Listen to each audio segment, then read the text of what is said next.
કચેરીની અંદર હાલ બોમ્બ થ્રેટની અફવા છે, જેની અંદર એક કાર દ્વારા 3 વાગ્યાની આસપાસ આ સમગ્ર વીએમસી કચેરીને ઉડાડી દેવામાં આવશે એવું ધમકીભર્યો મેલ મળ્યો છે.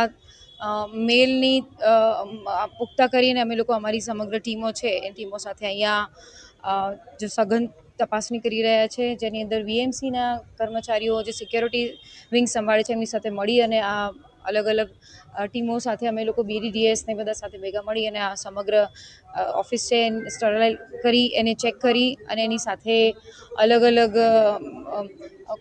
ગેટ્સ છે, પાર્કિંગ એરિયા છે, ઓફિસ પ્રિમાઇસીસ છે ચેક કરી રહ્યા છે. ત્યારે હાલ કોઈ પેનિક સિચ્યુએશન નથી, બધા કર્મચારીઓની હાજરી પણ છે, સાથે મળીને કરી રહ્યા છે.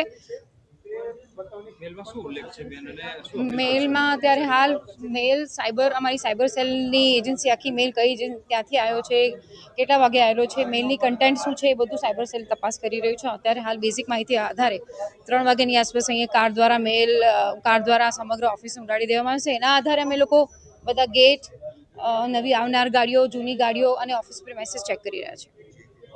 વડોદરા મહાનગરપાલિકા કચેરીને બોમ્બથી ઉડાવવાની ધમકી, તંત્ર અને પોલીસ દોડતું થયું.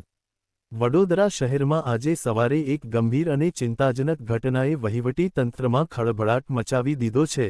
વડોદરા મહાનગરપાલિકા VMC ના મેયર અને મ્યુનિસિપલ કમિશનરની સત્તાવાર ઈ-મેલ આઈડી પર બોમ્બ બ્લાસ્ટની ધમકીભર્યો ઈ-મેલ મળતા તાત્કાલિક સુરક્ષા એજન્સીઓ સતર્ક બની ગઈ હતી.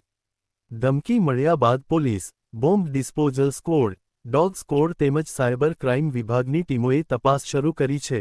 પ્રાથમિક માહિતી મુજબ આજે અંદાજે સવારે 9:06 વાગ્યે મેયર અને મ્યુનિસિપલ કમિશનરની કચેરીના સત્તાવાર ઈ-મેલ પર ખાલિસ્તાનના નામે એક ધમકીભર્યો સંદેશ પ્રાપ્ત થયો હતો.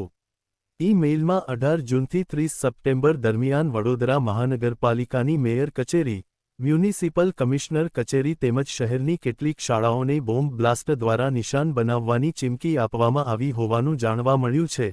ધમકીભર્યો ઈ-મેલ મળતા જ મહાનગરપાલિકાના અધિકારીઓએ સમગ્ર મામલાની જાણ વડોદરા શહેર પોલીસને કરી હતી. ઘટનાની ગંભીરતાને ધ્યાનમાં રાખીને પોલીસના ઉચ્ચ અધિકારીઓ તાત્કાલિક હરકતમાં આવ્યા હતા. VMC મુખ્ય કચેરી સહિત સંબંધિત સ્થળોએ સુરક્ષા વ્યવસ્થા વધારી દેવામાં આવી છે. બોમ્બ સ્ક્વોડ અને ડોગ સ્ક્વોડ દ્વારા કચેરી પરિસર તેમજ આસપાસના વિસ્તારોમાં સઘન તપાસ હાથ ધરવામાં આવી હતી. પોલીસ સૂત્રોના જણાવ્યા અનુસાર હાલ સુધી કોઈ શંકાસ્પદ વસ્તુ મળી આવી નથી. તેમ છતાં સુરક્ષાના તમામ માપદંડોનું પાલન કરીને તપાસ ચાલુ રાખવામાં આવી રહી છે. ધમકીભર્યો ઈ-મેલ ક્યાંથી મોકલવામાં આવ્યો, તેમાં ઉપયોગમાં લેવાયેલ ટેકનિકલ માધ્યમ શું હતું અને તેની પાછળ કોણ જવાબદાર છે તે જાણવા માટે સાયબર ક્રાઇમ નિષ્ણાતોની મદદ લેવામાં આવી છે. ઈ-મેલના IP એડ્રેસ, સર્વર વિગતો અને અન્ય ડિજિટલ પુરાવાઓના આધારે તપાસ આગળ વધારવામાં આવી રહી છે. આ સમગ્ર મામલે વડોદરા શહેર પોલીસના ઝોન 2ના DCP મંજિતા વણઝારાએ જણાવ્યું હતું કે મેયર અને મ્યુનિસિપલ કમિશનરની કચેરીને ધમકીભર્યો ઈ-મેલ મળ્યો છે. પોલીસ દ્વારા તમામ જરૂરી સુરક્ષા પગલાં લેવામાં આવ્યા છે અને ઈ-મેલની સત્યતા તેમજ તેના સ્ત્રોત અંગે સઘન તપાસ ચાલી રહી છે. નાગરિકોએ અફવાઓથી દૂર રહેવું અને કોઈપણ શંકાસ્પદ માહિતી અંગે તાત્કાલિક પોલીસને જાણ કરવી જોઈએ. ઘટનાના પગલે મહાનગરપાલિકાના કર્મચારીઓમાં થોડો સમય ચિંતા અને ગભરાટનો માહોલ જોવા મળ્યો હતો. જોકે તંત્ર દ્વારા પરિસ્થિતિ પર સતત નજર રાખવામાં આવી રહી છે અને સુરક્ષાને લઈને કોઈ બેદરકારી રાખવામાં આવી રહી નથી. શહેરના મહત્વના સરકારી મકાનો, જાહેર સ્થળો અને શૈક્ષણિક સંસ્થાઓની સુરક્ષા પણ વધારવામાં આવી હોવાનું જાણવા મળ્યું છે.